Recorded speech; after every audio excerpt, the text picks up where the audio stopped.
Il y a 25 ans, pour mon discours de la conférence générale, j'ai présenté une aide visuelle à côté de moi. C'est le plus âgé de mes petits-fils. Il venait de recevoir la prêtrise d'Aaron et avait été ordonné diacre. J'ai saisi l'occasion de lui adresser mon discours sur l'importance de recevoir la prêtrise d'Aaron. Je lui ai dit, je suis loin d'être satisfait de l'état de ce monde que les autres jeunes gens et toi l'hériter en devenant des hommes.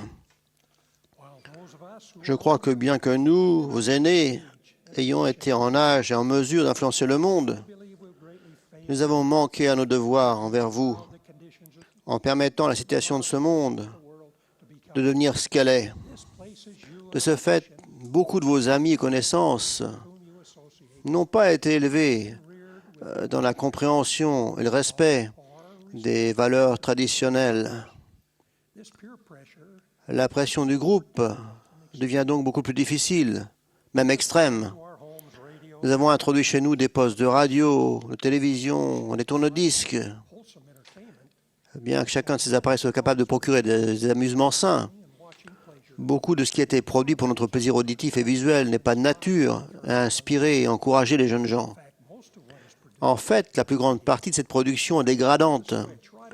Le bouton que tu pousses chez toi peut détruire en toi le sens du bien et du mal.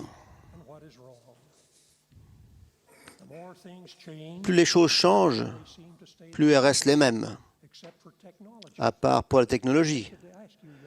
J'ai bien envie de demander aux jeunes gens la prêtrise d'Aaron qui savent ce qu'est un tourne-disque. Pour ceux qui ne savent pas, c'est quelque chose qui se trouvait dans le salon et qu'on mettait en marche pour écouter la musique. Vous imaginez, on devait aller dans le salon pour l'utiliser. On ne le transportait pas partout avec nous. J'ai également donné à mon petit-fils, Terry, 4 leçons tirées de l'histoire de Daniel, l'Ancien Testament. Je lui ai dit de garder son corps en bonne santé et propre. Deuxièmement, développer son intelligence et d'acquérir de la sagesse. Troisièmement, d'être fort et de résister à la tentation dans un monde qui en est rempli. Et quatrièmement, de faire confiance au Seigneur, particulièrement lorsqu'il aura besoin de sa protection. Je terminais mes conseils à Terry par ces mots. Ces histoires des Écritures ne vieilliront jamais. Elles seront tout aussi passionnantes que tu les liras en tant que diacre, instructeur, prêtre, missionnaire, instructeur au foyer, président d'un collège d'anciens ou quelle que soit la paix que tu recevras du Seigneur. Elles t'enseigneront à avoir de la foi, du courage, de l'amour pour tes semblables, de l'assurance et de la confiance au Seigneur. Je suis heureux d'annoncer que Terry était fidèle à la responsabilité que je lui ai donnée il y a 25 ans. Il a plus tard reçu la prêtrise de Melchizedek, a servi fidèlement en mission et est actuellement président d'un collège d'anciens. Il est aussi le père d'une magnifique petite fille. Beaucoup de choses ont changé ces 20 dernières années. L'une des choses qui se produit, c'est que beaucoup de mes petits-enfants ont grandi et ont eux aussi des enfants. Cet été, j'ai eu l'occasion d'être dans un cercle de détenteurs de la prêtrise et de poser les mains sur la tête de l'un de mes arrière-petits-fils, lorsque son père lui a conféré la prêtrise d'Aaron. Bien que mon arrière-petit-fils ne soit pas présent sur l'estrade à mes côtés aujourd'hui, je voudrais lui adresser mon discours, ainsi qu'à vous tous, jeunes gens merveilleux, qui détenez la prêtrise d'Aaron. C'est une bénédiction particulière de recevoir la prêtrise d'Aaron. L'histoire se souvient du jour glorieux où la prêtrise était rétablie sur la terre, donnant aux hommes le droit d'agir de nouveau comme représentants de Dieu, en accomplissant les ordonnances sacrées de la prêtrise. Le 5 avril 1829, Oliver Cowdery arriva chez Joseph Smith à Harmony, en Pennsylvanie. Il posa des questions à Joseph Smith, le prophète, sur son travail de traduction de récits anciens, le livre de Mormon. Convaincu de la nature divine de cette œuvre, Oliver accepta d'être secrétaire pour finir la traduction. La traduction progressa rapidement à partir de ce moment-là. Le 15 mai 1829, Joseph Oliver était déjà arrivé à Trois-Néphi. Il fut émerveillé par l'histoire de la visite du Sauveur ressuscité sur le continent américain et par ses enseignements sur le baptême. En lisant Trois-Néphi, ils commencèrent à se poser des questions sur le baptême. Quelle était la manière correcte de baptiser? Et qui avait l'autorité d'accomplir cette ordonnance salvatrice sacrée? Ils cherchaient la réponse à cette question doctrinale fondamentale. Ils résolurent de trouver la réponse par la prière. Ils allèrent dans un endroit, près de là, sur les rives du fleuve Susquehanna. Ils épanchèrent leur cœur, et les cieux s'ouvrirent à eux. Un ange apparut et se présenta comme étant Jean-Baptiste. Il leur dit qu'il agissait sous la direction de Pierre, Jacques et Jean, qui détenaient la prêtrise supérieure.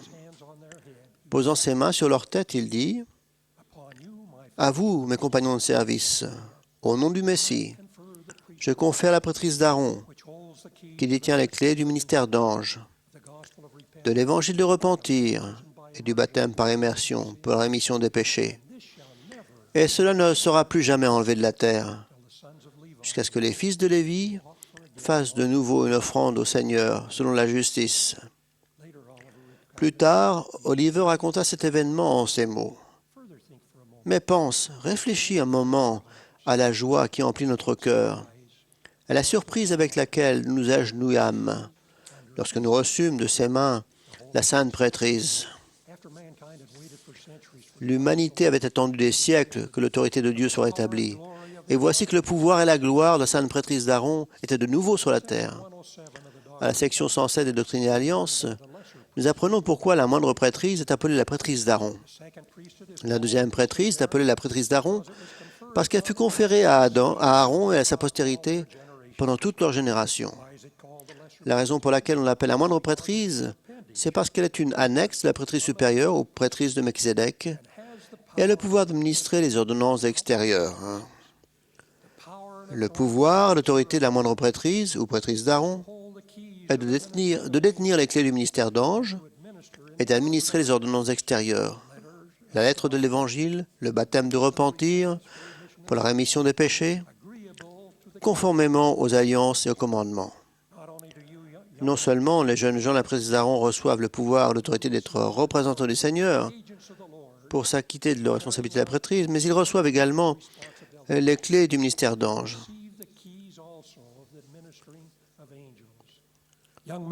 Jeunes gens de la prêtrise d'Aaron, je vous témoigne que le Seigneur est tenu, par une alliance solennelle, de vous bénir selon votre fidélité. Si vous écoutez la voix d'avertissement du Saint-Esprit et suivez ses directives, vous aurez la bénédiction d'avoir le ministère d'ange. Cette bénédiction vous permettra d'avoir plus de sagesse, de connaissance, de pouvoir et de gloire. Cette bénédiction qui vous est promise par le Seigneur est sûre. Il y a quelques mois, j'assistais à la réunion de jeûne et de témoignage d'une paroisse. L'une des personnes qui ont rendu témoignage était un consultant de collège de la prêtrise d'Aaron. Son témoignage m'a permis de mieux apprécier ce que signifie, pour un détenteur de la prêtrise d'Aaron, de détenir les clés du ministère d'ange. Ce consultant a décrit les expériences qu'il avait eues avec la prêtrise d'Aaron de la paroisse ce matin-là. En allant à pied à l'église, il avait remarqué deux jeunes diacres qui tenaient des enveloppes d'offrandes de jeûne et qui allaient chez les membres. Il avait été impressionné par leur tenue du dimanche et par la dignité calme avec laquelle ils s'acquittaient de leurs tâches. Il avait ensuite accompagné deux prêtres pour distribuer la Sainte Seine dans une résidence pour hommes handicapés physiques et mentaux. C'était la première fois que ces deux jeunes gens se rendaient dans cette résidence et leur consultant avait remarqué le respect et le soin avec lesquels ils remplissaient leurs tâches dans la prêtrise. Le consultant a ensuite raconté une expérience qui l'avait profondément touché, car l'un des prêtres lui avait rappelé ce que signifie réellement être un vrai ministre de Jésus-Christ. Littéralement, un ange chargé d'un ministère. Le jeune prêtre qui distribuait l'eau à l'assemblée est arrivé près d'un homme qui, semble-t-il, était gravement handicapé par la trisomie 21. Il était impossible de prendre le gobelet du plateau et de boire. Le jeune prêtre a immédiatement évalué la situation. Il a mis sa main gauche derrière la tête de cet homme pour qu'il soit en position de boire, et de la main droite a pris un gobelet du plateau, puis l'a doucement porté à ses lèvres. Une expression de reconnaissance est apparue sur le visage de l'homme. L'expression de quelqu'un à qui l'on a apporté de l'aide. Ce jeune prêtre merveilleux a ensuite continué de remplir sa tâche, de distribuer l'eau bénie aux autres membres de l'Assemblée. Le consultant a exprimé dans son témoignage les sentiments qu'il avait eus à ce moment attendrissant. Il a dit qu'il avait pleuré silencieusement de joie et qu'il savait que l'Église était en de bonnes mains grâce à ces jeunes détenteurs de la prêtrise d'Aaron aimants et obéissants. Le président Benson a dit un jour, « Donnez-moi un jeune homme qui se soit gardé pur et qui assistait fidèlement à ces réunions d'église. Donnez-moi un jeune homme qui a honoré sa prêtrise et mérité la distinction du devoir envers Dieu et qui soit aigle scout. Donnez-moi un jeune homme qui a son diplôme du séminaire et qui est un témoignage ardent du livre de Mormon. Donnez-moi ce genre de jeune homme et je vous donnerai un jeune homme qui pourra accomplir des miracles pour le Seigneur dans le champ de la mission et pendant toute sa vie. À vous, parents de ces magnifiques jeunes gens et jeunes filles, nous donnons la responsabilité sacrée d'enseigner à vos enfants la doctrine de la sainte prêtrise. Vos enfants doivent apprendre à un jeune âge ce que représente la bénédiction d'avoir la prêtrise éternelle du Seigneur et ce qu'ils doivent chacun faire pour mériter ces bénédictions. Évêques, vous avez les clés de la prêtrise pour être les dirigeants ecclésiastiques des jeunes gens de la prêtrise d'Aaron, peut tenir conseil avec eux et leur enseigner leurs devoirs dans la prêtrise. Veuillez vous assurer que chaque jeune homme digne de recevoir la prêtrise d'Aaron comprend les obligations et les bénédictions qu'il a en sa qualité de détenteur de la prêtrise. Aidez-les à honorer la prêtrise maintenant, en leur donnant des tâches importantes et en les aidant à servir les autres. Jeunes gens, je vous lance le défi de fonder votre vie sur la vérité et la justice. C'est la seule fondation qui résistera aux pressions de cette vie et qui perdurera dans l'éternité. La prêtrise que vous détenez est un don spécial, car le donneur est le Seigneur lui-même. Utilisez-la, honorez-la et soyez-en dignes. Je tiens à ce que vous sachiez que ce témoignage spécial et personnel sans pouvoir. Grâce à elle, j'ai reçu tant de bénédictions. Je vous lance également le défi de choisir aujourd'hui d'honorer cette grande bénédiction et de vous préparer à progresser dans chaque office de la prêtrise d'Aaron, diacre, instructeur et prêtre. Préparez-vous pour la grande bénédiction de recevoir la prêtrise de Melchizedek que vous devrez être digne de recevoir avant de faire une mission à plein temps. Le Seigneur a besoin que vous prépariez à être à son service, particulièrement pour la grande responsabilité que vous aurez de proclamer son évangile au monde. Je vous promets que si vous vous préparez à recevoir sa sainte prêtrise, il déversera littéralement des bénédictions sur votre tête. Je vous en rends témoignage. Au nom de Jésus-Christ, notre Seigneur et Sauveur. Amen.